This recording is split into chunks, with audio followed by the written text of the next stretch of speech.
This story was written by Solar Drop 1.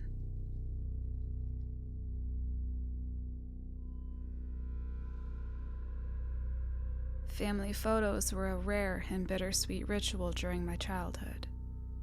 Once every few years, the process would unfold with painful predictability.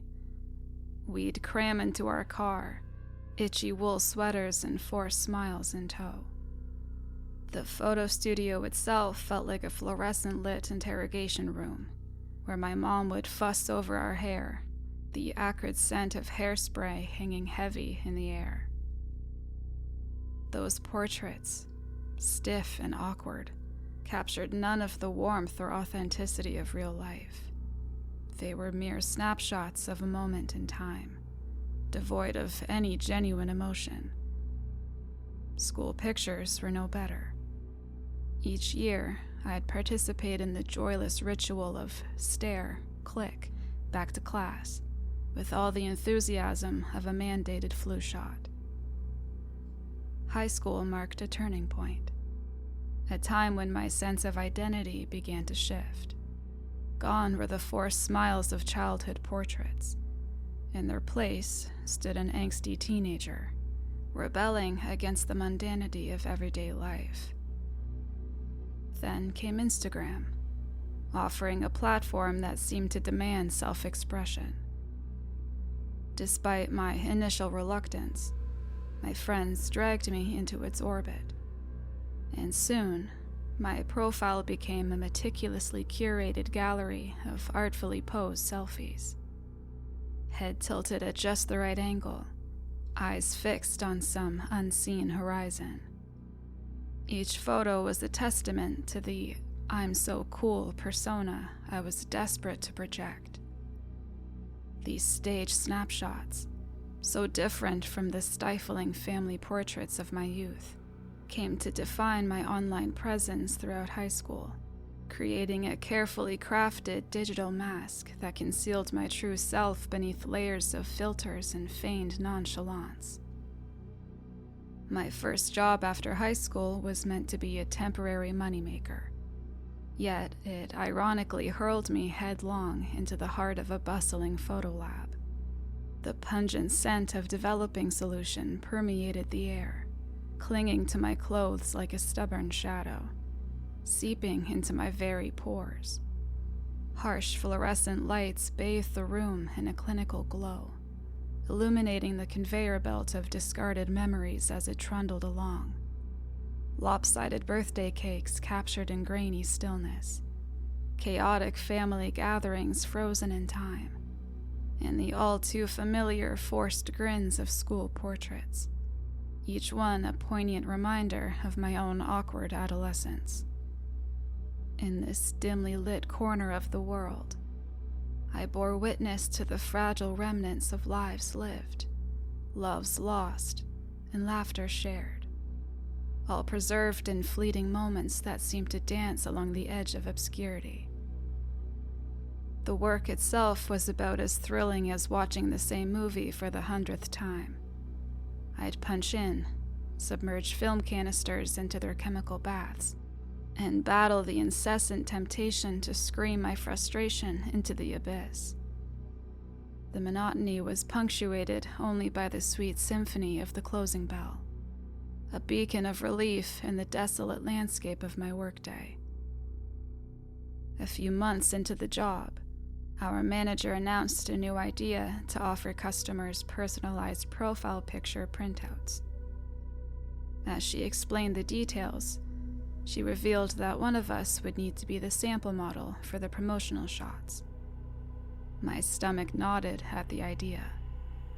But before I could fully process her words, the new photo booth in the corner caught my eye.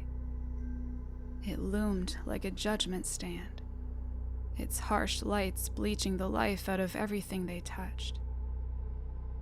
Later on that day, as I was mindlessly scrolling through my phone, my coworker Charlene's familiar and flustered voice pierced the lab's steady drone.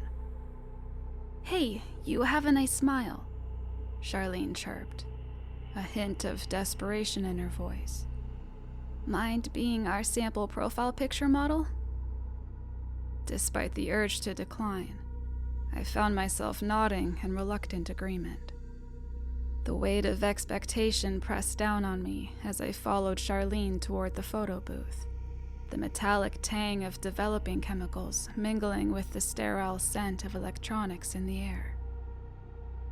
I took my place before the imposing photo booth camera, its dark lens staring me down like the eye of some mechanized beast.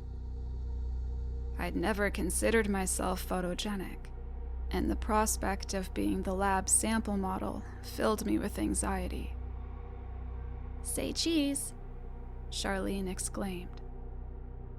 I forced my lips to curl, the corners of my mouth trembling with the effort. The flash erupted. Temporarily blinded, I blinked away the spots clouding my vision. Charlene's eyes narrowed as she peered into the viewfinder, her brows furrowing slightly. "You need to smile if you want to be our sample profile picture model." I did smile. I mumbled defensively. She gestured toward the monitor, and I braced myself for the awkward grin I was sure I'd see. Instead, the screen revealed my face completely devoid of emotion. No trace of my forced smile, no hint of tension, no spark in my eyes. "Let's try again," I offered, determined to rectify the image. I took a few steps back and fixed a smile on my face well before Charlene's finger hovered over the shutter button. The blinding flash filled my vision, and as Charlene examined the after image, her expression shifted to disappointment. "Now you're just messing with me. You didn't smile again." Certain I had held my smile even before the flash, I opened my mouth to explain, but she cut me off with a dismissive shrug, her focus already shifting to an awaiting customer. "Thanks anyway." I had smiled. That was a certainty. Yet the camera didn't capture it. My mind whirled, conjuring up possible explanations. A faulty flash, a processing mistake. Eventually, I pushed the incident to the recesses of my mind and completed my shift. After a few months in the photo lab, I decided to enroll in college, hoping to find a clearer path forward. College bulldozed its way into my life, a tsunami of textbooks and lectures threatening to consume me. Juggling work and studies transformed into a never-ending balancing act, but I held on to the hope that it would all lead to something better. Mornings kicked off with coffee, a futile effort to ward off exhaustion from late-night study binges. Lunch breaks became hurried pauses, a few stolen minutes to gulp down sandwiches before racing to the next lecture. Evenings turned into a chaotic dance of homework, assignments, and the inevitable dash to my part-time job at the photo lab. In the chaos, one constant remained: my mother's unwavering mission to find me a romantic partner. To her, my single life was an unforgivable void, an indication I wasn't living life to the fullest. Family dinners morphed into verbal obstacle courses, filled with thinly disguised remarks and helpful articles about the joys of marriage. "Aren't you bored of frozen dinners?" she'd joke, a knowing smile playing on her lips. "Maybe someone special could make you cooked meals." I had dated a bit in high school, but no one ignited a real spark. Perhaps I was just picky, but settling for anything less than a genuine connection felt stifling. Building a life on my terms was satisfying. Loneliness seemed like a small price to pay. Finally, I moved out to my own apartment, a haven from my mother's tireless, "Find somebody already" chorus that crescendoed whenever I was around. The tranquility was euphoric, a refreshing change from the never-ending barrage of well-meaning, or so she insisted, advice. However, as the novelty of independence wore off, an uninvited guest crept in, a loneliness that had been skulking in the background. It snuck up on me during silent nights spent gazing at my laptop's blue glow, or while passing couples ambling hand in hand, their laughter a poignant reminder of my own solitary existence. Perhaps, hidden beneath the deluge of my mother's advice, there was a grain of truth after all. With a resigned sigh, I tensed, my jaw tightening and my fists clenching involuntarily. Perhaps it was time to surrender, to dip my toes into the turbulent sea of online dating. If nothing else, it would at least give me a story to tell my mom. I downloaded the most popular dating app, its logo a tasteless winking heart. The sign-up process was its own gauntlet. Endless personality tests, meticulously curated prompts designed to unearth my deepest insecurities, and the constant pressure to devise a bio that was funny, deep, and charming, all within a maddeningly restrictive character limit. And then came the profile picture. Perching my phone on a nearby bookshelf, I set the timer and hastily retreated a few steps, the countdown's incessant ticking slicing through the silence. The thought of capturing a decent selfie, one that wouldn't scream awkward, seemed as likely as stumbling upon a unicorn. Facing the phone, I mustered a smile, willing it to reach my eyes. The flash erupted, bleaching the room in a stark light that sapped all color. Relaxing my strained expression, I braced myself for the inevitable discomfort of the self-portrait. My thumb hovered over the image, and I tapped the screen. The image flickered to life. The image showed my face as plain as ever, replaced by a blank expression as devoid of life as a mannequin's. Resetting the camera, I backed away, this time keeping a smile plastered on my face as I waited for the flash. The picture snapped, and I checked my phone once more. The same unnerving blank expression stared back at me, devoid of any emotion. Desperate for this to make sense, I clung to the idea that something must have been wrong with my phone's camera. There had to be a reasonable explanation for this. I ransacked my room, digging out an old mini camera.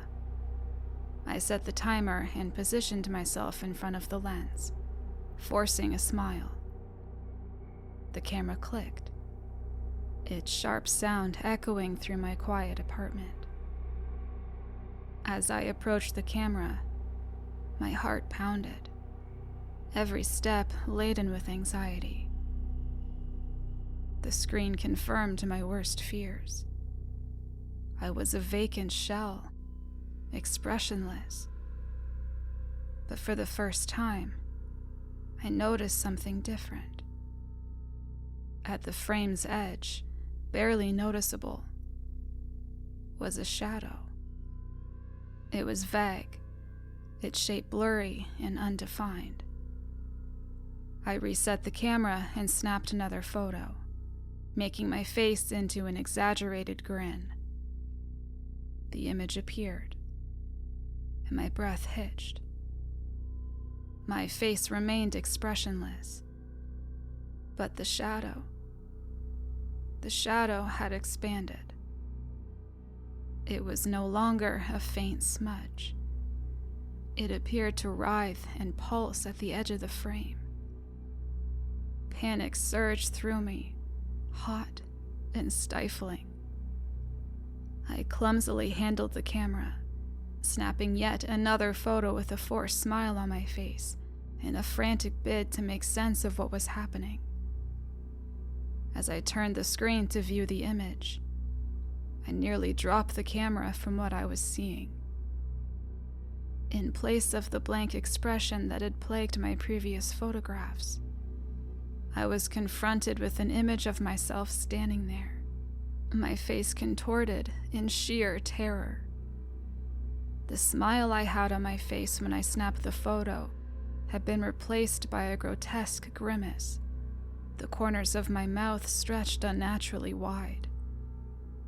My eyes, wide and bloodshot, weren't focused on the lens, unlike when I'd snapped the photo, but fixated on something beyond the frame, something the camera's wide angle had inadvertently captured. The shadow. It had assumed a more substantial form, distinctly humanoid, looming at the edge of the image. The image revealed a version of me that was at odds with the moment of its capture. It seemed as if the camera had somehow stripped away the facade, unveiling the genuine emotion that was meant to be reflected on my face. Drawing a shaky breath, I switched the camera off and made my way to the couch. I slumped onto the couch, my mind grappling for explanations. No logic could explain why my captured expression didn't match the one I'd worn when taking the picture, or why there was a shadow above me in the photo. Craving nothing more than to quicken the arrival of the next day, I went to my bedroom, forcing my eyes shut in a desperate bid for rest.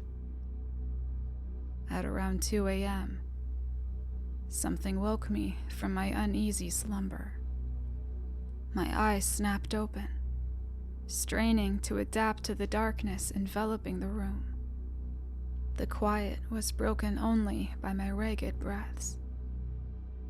As I scanned my room, I noticed one corner of the room that seemed darker than the rest. My gaze fixed on that specific spot, where the shadows seemed to gather more densely. It was there that I saw it. A darkness so profound that it defied the gentle glow of the moonlight seeping through the window. This was not the usual gathering of shadows. It was an unnaturally dense darkness, seemingly churning and pulsating with a hidden, ominous force. From within that darkness, a form started to materialize. A face that mirrored the unsettling image from that photograph. Devoid of eyes, a mouth, or any discernible expression, it flawlessly replicated the blank visage that had supplanted my own in the pictures. Abruptly, the shadow writhed, its dark tendrils extending toward me like reaching claws. A gasp tore from my lips as I lurched up, the bedsheet tangled around my legs. My heart thrashed against my ribcage, a frenzied rhythm breaking the suffocating silence. I was truly awake this time. Fear clawed at my throat as I searched the room. The oppressive darkness remained, but the face in the corner had vanished. I stayed up for the rest of that night, bathed in the cold sweat of fear. I'm not sure why my photos aren't showing me smiling in them, but just to be safe, I'm going to try to avoid getting my picture taken, because I'm afraid of what I might see next.